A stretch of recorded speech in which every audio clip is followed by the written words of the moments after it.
Այնքան էլ համաձայն չէին ձեր եւ պարոն Գոքյանի տեխնացությանը, քանի որ ասվում էր, որ դուք համարյա չեք շփվում դաշնակցության հետ եւ փաստացիք դուք միայն Հրանտ Մարգարյանի ու Սերժ Սարգսյանի համաձայնությամբ եք դարձել նախարար։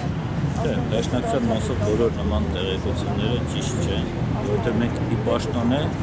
ռեպկուսակցական պարտավոր ենք գնալ մեր խմբի ժողովին։ Որպես նախարար ո՞րն է լինելու ձեր առաջին քայլը։ Նախ ծանոթանամ հիմա իմ անձնակազմը, եթե թույլ տաք, եւ հասկանամ ինչ ծրագրեր կան, որոնք են ընթացքի մեջ, ինչ ծրագրեր շարունակական են,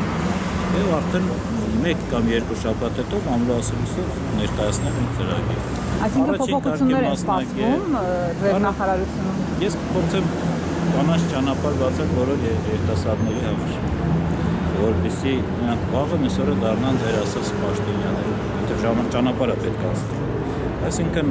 եւ չափանիշը պետք է լինի միայն մի բան՝ գիտելիքը եւ կարողությունները։ Հայտնի նաեւ որ դուք բավական հաջողակ բիզնեսմեն եք, ինչ է լինելու ձեր բիզնեսների հետ։ Ես բիզնեսмен չեմ, ես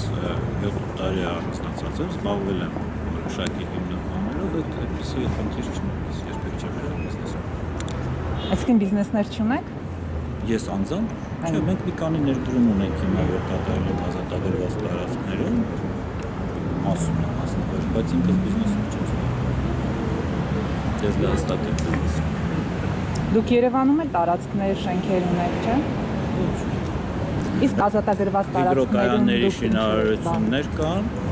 եղել են արդեն, որտեղ մենք կառուցեցինք եւ մասնաբաժին, որը կներկայացնեմ հայտարարի մեջ։ Եվ դրանց ղեկավարմամբ Ղեկավարումը չէ։ Մենք ընդհանրապես շատ չնչին մասնաբաժին։ 3% հիմնականում ներդրումները դրսից են։ Իմ այդ կողմից շատ թափանցիկ եւ հստակ։ Ես եմ ինձ երեխաս։